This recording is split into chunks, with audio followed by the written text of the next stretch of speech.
Hello, crafty friends. My name is Jessica, and welcome back to my channel.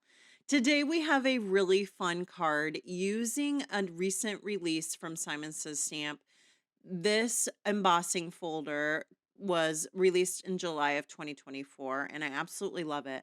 I love when they have these additional die cuts for these folders to create really fun, puffed up or 3D type die cuts. So these are the inks we're going to be using, and then I went ahead and cut a few die cuts off camera. We are going to be using the florals from the embossed folder here, these little orange ones and the yellow ones. So we're just going to go ahead, I cut them out, and then we're going to add ink to them, and then we'll emboss them to get the additional texture. So I grabbed some of my favorite inks. These are Simon Says Stamp positively saturated inks, and I'm just going in layering in the inks on top of these colored cardstock. Now, you don't have to use colored cardstock. I like using it because I think it adds just another depth to your ink blending. It allows you to have less inks when ink blending. So if you have not a lot of colors, you could get away with adding a colored paper to create a third or a secondary color when adding your ink on top. So it's just another way to bring color in and help stretch your supplies if you don't have every color and everything in your craft room.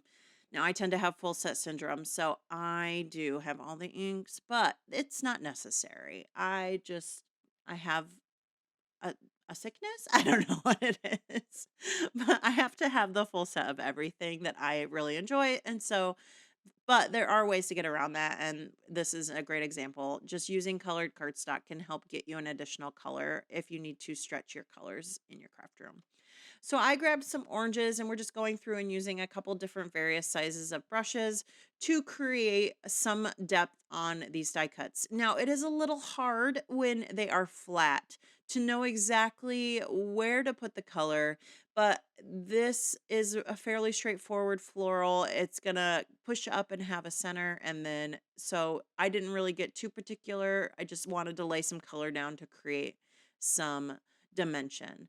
Now we're going in and coloring this larger floral. And again, this one was a little bit harder for me because there's no definition here, but I'm just kind of laying the color down, trusting the process. And I promise at the end, when you see these florals popped up here with dimension, it's not going to be noticeable that maybe I didn't put a dark color on one of the petals where it should.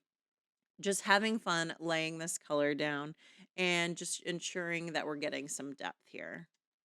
So this is one of those embossing folders with dies, which I highly recommend because you can really stretch your supplies with these by creating this type of card. So at the end, when you see this card, you're not going to know that these were embossed images from an embossing folder, which is really fun. So you've taken the images out of the embossing folder and created a totally different type of card with the same product.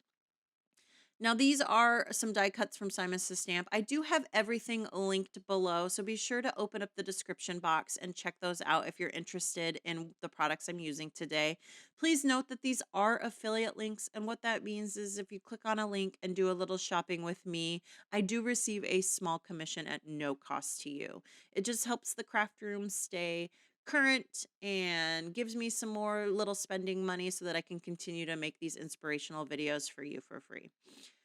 So now that we're adding on these colors here, I love when I add the greens onto greenery. It totally wakes up the leaves and makes them feel more alive. And artichoke and kale tend to be the color that I reach for when creating depth on leaves or greenery. They are a great little combo to have on hand, especially when you're using a green cardstock like I am.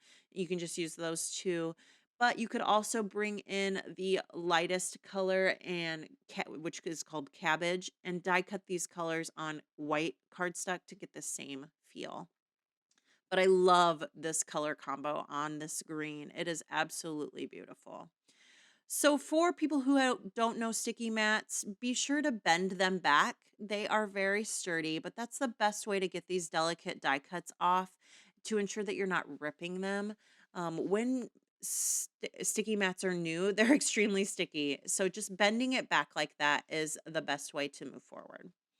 So now we're going to go ahead and or emboss these images. And there's one floral for each of these. You just got to find out which one it is, and it ends up being these two here at the top. I have found over time that taping these images is the best solution. My die cutting machine is kind of around my crafting area, so I have to get up and walk over to it. And sometimes when you're using these dies and you're moving, it can shift them. So I recommend taping them down, especially if they're really small images that you're re-embossing. It just helps to ensure that you're getting the best results. And what I like to do is I like to turn the panel with the deboss side down and kind of wiggle the images around until you kind of feel them lock in. Once they lock in, I go ahead and add just a little bit of sticky tape or light tack tape so that you're not ripping your paper afterwards. And it just helps to ensure that you're going to keep them where they need to be. So I did go ahead and add a little bit of brown to the centers of these florals, and then we're going to go ahead and build the card up. I wanted to use this little diamond circle plate to create some dimension in the background. You could also do an embossed panel, running it through a different die cut or a different embossing folder would create some fun dimension. But I really loved the idea of having this like lattice type die cut that created that lattice feel. But I am an over adhesor through and through. And so, with that, not only do I like to lay a lot of glue or tape down, I also like to pop everything up and create a lot of dimension. So, I like to give a little warning that sometimes my cards are on the thicker side and they do require additional postage. So, if you're looking for a same feel on a card, you can definitely do this just by gluing it flat, but I am adding some little foam squares to pop it up just to give a little bit more of a shadow underneath, and it's going to give it some more depth. But again, this card can be made and be just as beautiful if you glued it down flat versus using these little foam squares to pop it up. If you're doing a hand deliver card, I recommend adding lots of dimension because it just creates a more regal feeling card in my opinion, and just makes it feel a little bit more luxurious. I don't know why, but it does. So I went ahead and we added that panel right to the back of the card base. A little tip: when you're using different white cardstocks in your craft room, such as I use a Nina 110, Nina 80 pound. I also use this opaque accent from Amazon as it's a little bit cheaper. And then Simon Says Stamps 130-pound cardstock. Not all white cardstock is the same. So when you're doing this white on white technique here, you want to make sure that you're using the same cardstock for those because your whites aren't going to match. So I did use I think it's a 110-pound opaque accent from Amazon. I used it for my card bases, and then I also used it to die cut out that back panel. So now, like I said, I like to use a lot of dimensions. So I'm doubling up some of these foam squares, and this is what I call the fiddling portion of the video. I just sit here and I place die cuts. I knew I wanted this yellow one to be a centerpiece, but now I'm just going through and adding fiddling, making sure that this card looks appealing to me, and keeping in mind the rules of three. Sometimes I break that rule, but this one I for sure do still keep that. But just fiddling. I am a self-proclaimed fiddling queen, as my followers like to call me, and it's just a matter of placing and fiddling and moving die cuts until I get this feeling inside that I'm like, yes, this is right, this feels right to me, and then we move forward.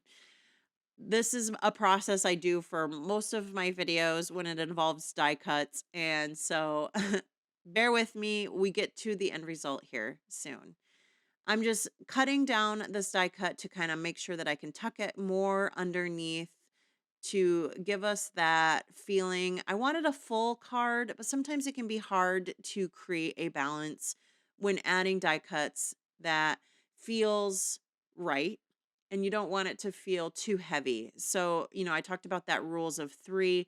That is something in the creative process that they teach you in art school. I do have an art degree, and they talk about that because it's just more appealing, and it creates balance that way. So I did do 3 of the orange florals, and now I'm just going in and creating just a little bit more fullness by cutting down some of the leaves and tucking them underneath here to make it feel full, like I said.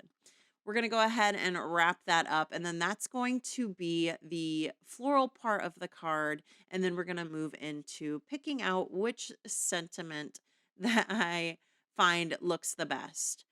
Card making for me is very fluid. I go into a project, or I never go into a project knowing exactly what I'm going to do for a final product. I do come in with an idea, but sometimes I pivot and change it over time. So this is one of those times. I originally had the hello die cut, and you're going to see it here. Originally planned for this card. I love this hello die. I love the thinness and the scripting and how it stretches across the whole entire card. But I had a feeling after I die cut it that it was not going to be exactly what I wanted. So I did go ahead and die cut this Hugs Die Out, which is similar in feel in the fact that it's thin. It's got a fun, playful script to it. And I'm going to go ahead and pivot to using that one. So I did cut it out of some gold cardstock. I am not layering it up this time because we do have quite a bit of dimension already. So I'm just going in and just going to glue it down a single layer. But I really loved the tight font with it. I can't think of is it kerning? The spaces in between the letters. I think it's called kerning. But I liked how it was more of a tight die cut here. The hello, while it's fun, it's a little bit more spacious. It stretches across your card. I did want something just to be a little bit more here, tight feeling in the panel. And so that's going to be the card for today. We're going to add some gold confetti here just to add a little bit of bling to match that gold die cut. I like to use these sequins, or I call them gold coins or confetti sequins, I think is the proper name. I like them because they don't have the hole in the middle and they match the gold cardstock really, really well. That's going to be the card for today. Thank you for joining me. Be sure to check out the description box below for all of the supplies, and also leave me a comment. Let me know what you think about this card. Do you have these embossing panels that also have die cuts? They're absolutely fun to play with, and I hope that you got some inspiration from this card today. Thanks for joining me. Take care.